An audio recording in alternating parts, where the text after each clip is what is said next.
On redémarre. Ahmed Ben Yahya, Euh, bonjour, merci et je suis très très heureux de t'accueillir dans mes podcasts et très honoré de pouvoir t'interviewer pour nous raconter ton extraordinaire parcours d'artiste oui, en merci, Algérie.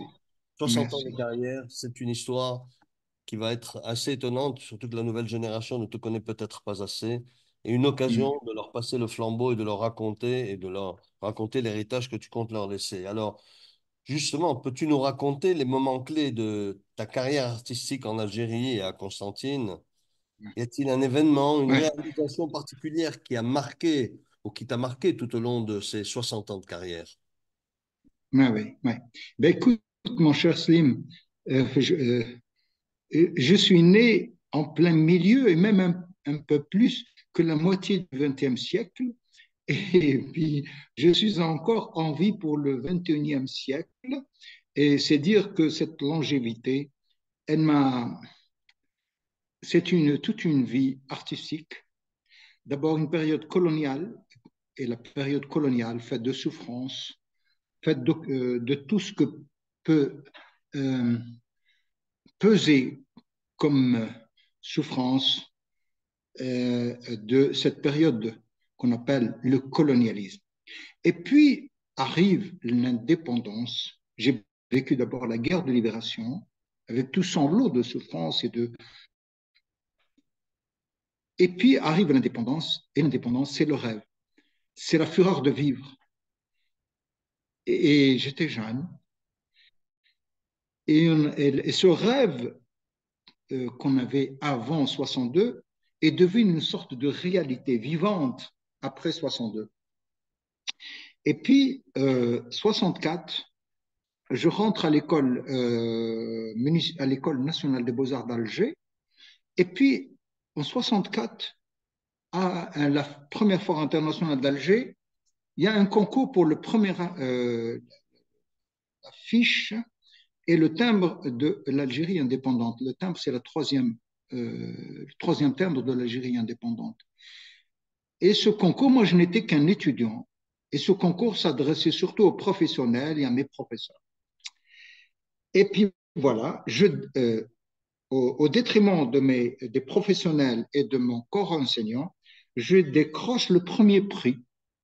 C'était pour moi merveilleux, sauf que je ne savais pas que je venais de créer le problème qui va me poursuivre toute ma vie.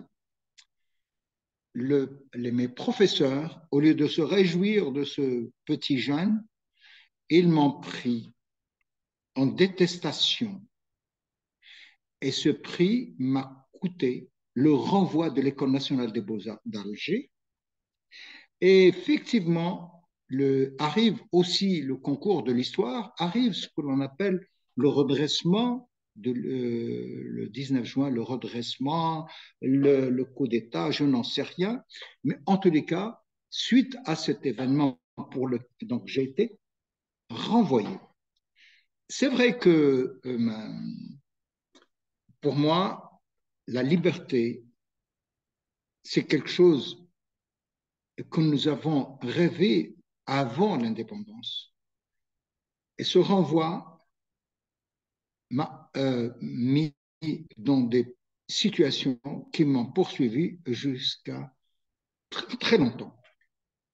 J'ai fait l'objet, suite à ce redressement, l'objet d'un enlèvement, d'une séquestration et de torture. C'est comme ça que dans mon œuvre artistique, parce qu'un artiste n'est que n'est que l'objet ou le témoin de son temps. Il y a un choix où on s'engage, où on se détourne de sa vie et du monde dans lequel je vis ou vit l'artiste. Moi, j'ai préféré être, je ne peux même pas dire, je préfère, c'était automatique. C'est de devenir quelqu'un qui regarde le monde, qui regarde son pays dans lequel il vit. Et donc, j'ai commencé à qu'est-ce que je peux être utile en tant qu'artiste. Je ne suis pas un ouvrier, je ne suis pas un ingénieur, je ne suis pas un homme politique. Et un jour s'offre pour moi une occasion. C'était, ils ont fait la statue de l'émir Abdel Khadr à Alger, mais qui a été un raté. Bref. Et moi, jeune, fou, je me suis dit, mais comment est-ce qu'on peut s'adresser aux Italiens pour faire quelque chose qui n'a ni la dimension historique, ni la dimension esthétique. Et qu'est-ce que je fais? Je fais un choix seul de faire la statue de Zérodus. Malheur pour moi, c'est que personne n'avait le droit en tant qu'individu d'être le témoin de l'histoire ou de parler de l'histoire. Je ne savais pas que je venais d'écrire involontairement la première page de l'écriture de l'histoire. On a la personne de Zirulus, un héros, celui qui a sauvé le 1er novembre 1953. Et effectivement, quand j'ai fait cette statue, j'ai fait l'objet d'intimidation et d'interdiction. Et cette statue, elle a fait l'objet d'une interdiction pendant 53 ans.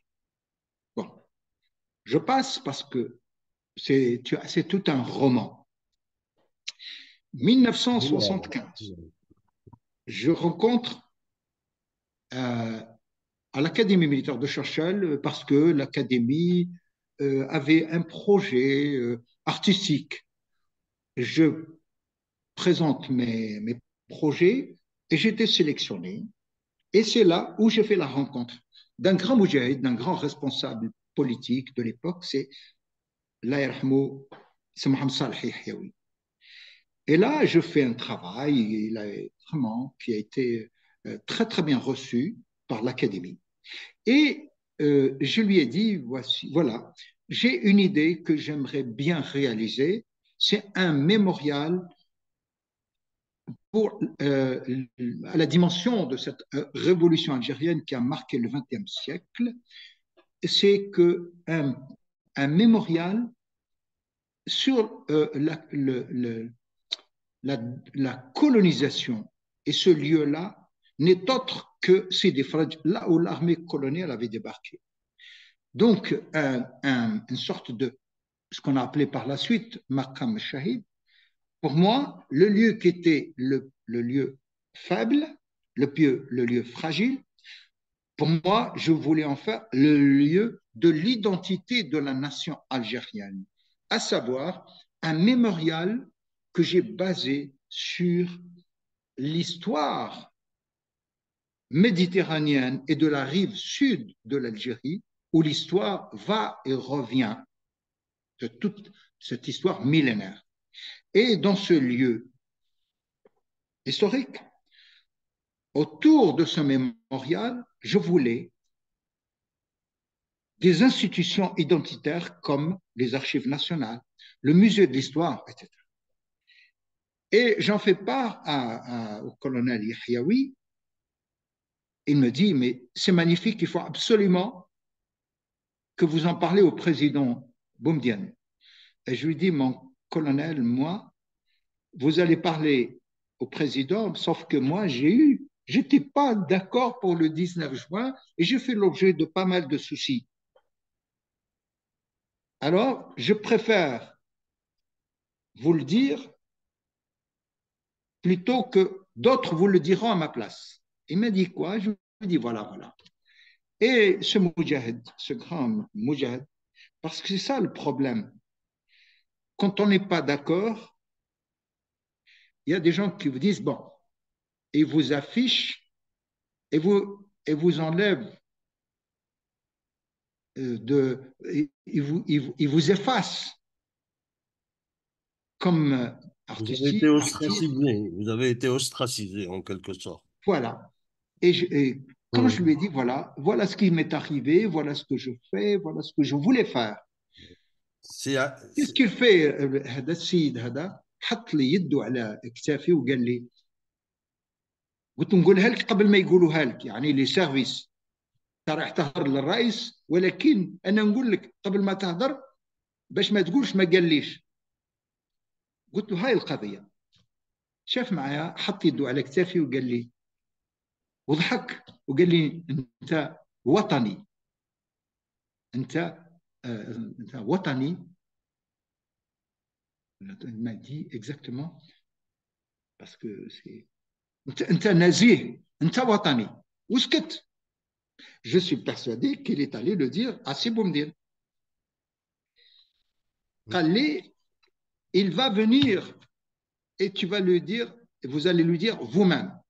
Effectivement, le 17 juillet 75, le président arrive, etc. Et il me fait l'honneur de m'asseoir et de déjeuner à la droite de Sibomdin. Et une fois terminé, bon, le déjeuner, tout ça, et au moment du café, voilà, il me présente يحيوي. قال له سيد الرئيس، هذا الفنان سي احمد بن يحيى، ها هو القضيه نتاع ليستوغيك نتاع زيغودويس اتسيتيرا، بس عنده مشروع وطني. Et là, j'ai commencé à le développer. Quand j'ai développé ce projet de Maqam Shahid, il a été immédiatement enthousiasmé et sur le champ, il a donné instruction à l'époque du secrétaire général du ministère de la Défense nationale, Abdelhamid Latarche. قال له من غدوة لازم تبداو هذا المشروع ووفروا له كل الشروط. Il faut lui offrir tous les moyens pour réaliser ce projet. Bon. Le lendemain, bien sûr, le ministère de la Défense m'envoie un véhicule, etc. Et au milieu du chemin entre Cherchel et l'académie, un certain commandant Saïs m'a dit, Raïs, il a encore rappelé le secrétaire général pour lui dire, donnez-lui tous les moyens. Et ça, c'était pour moi quelque chose qui m'avait profondément touché. Bon, malheureusement, d'autres histoires sont venues se greffer sur mon histoire. C'est Ahmed. C'est, Je, oui, je, Pardon, c'est passionnant, mais il faut absolument. oui, oui, certainement, Vous oui. avez presque consommé tout notre temps, Oui, mais oui, oui. votre temps est très précieux. Je passe sur ça. Je veux absolument savoir.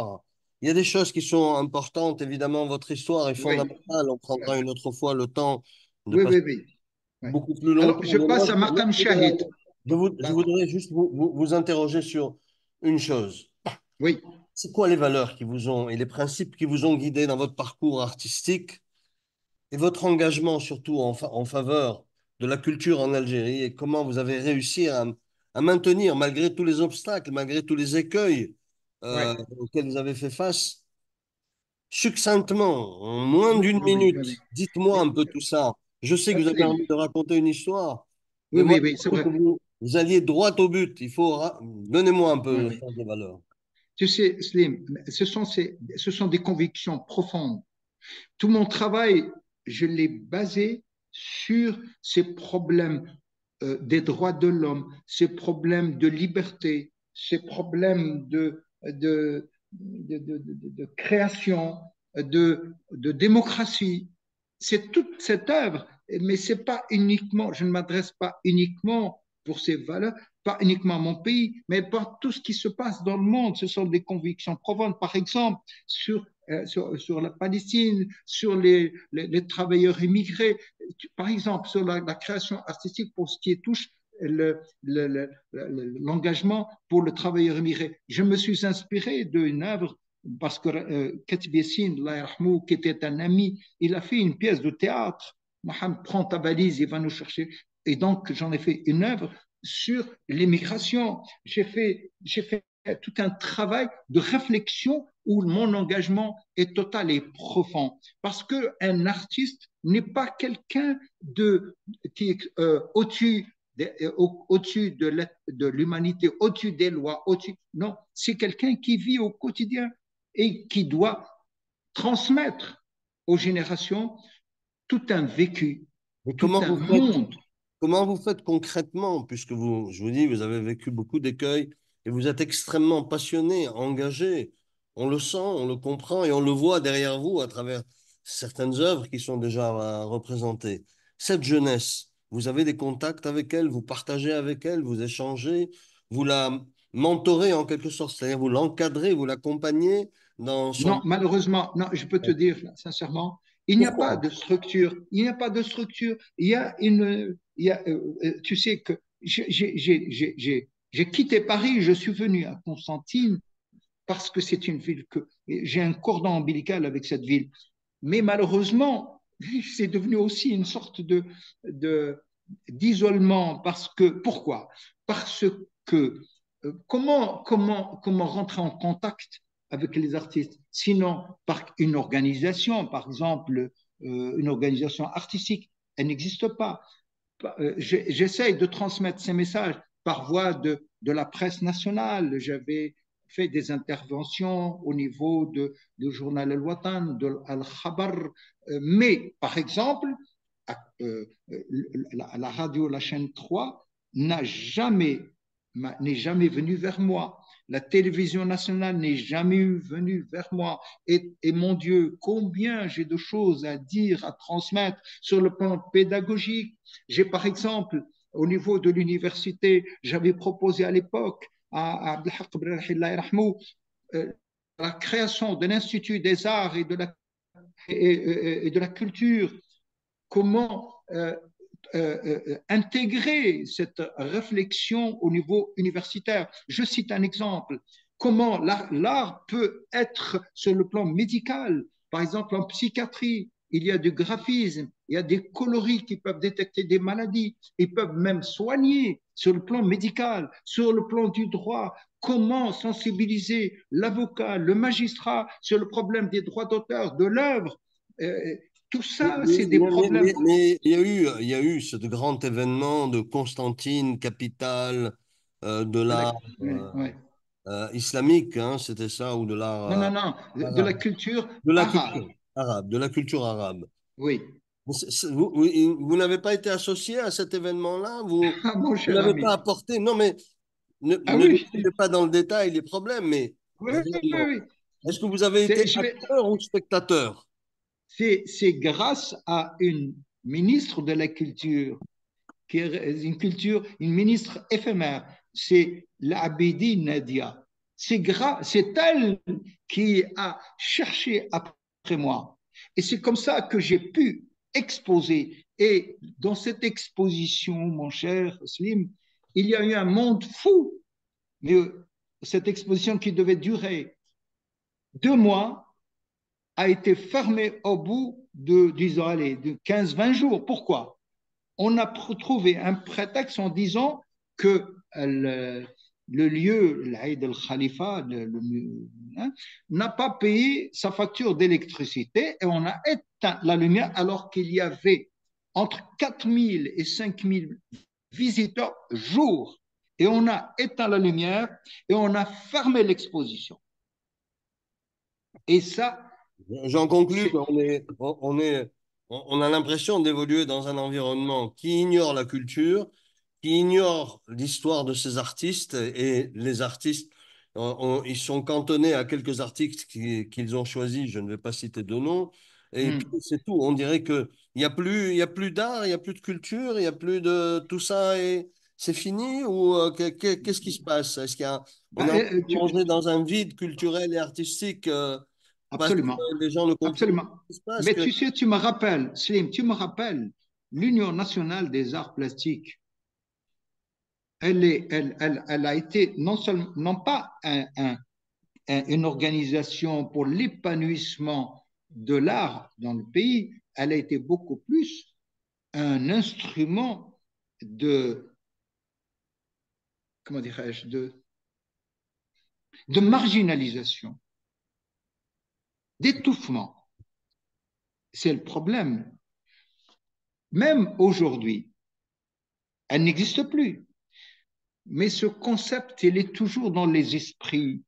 Comment faire pour mon pays, pour aujourd'hui en 2024, comment réparer ces injustices, non pas vis-à-vis d'Ahmed Ben Yahya, mais vis-à-vis des artistes, quel est leur statut, quels sont les moyens pour que l'artiste devienne quelqu'un de normal dans la société.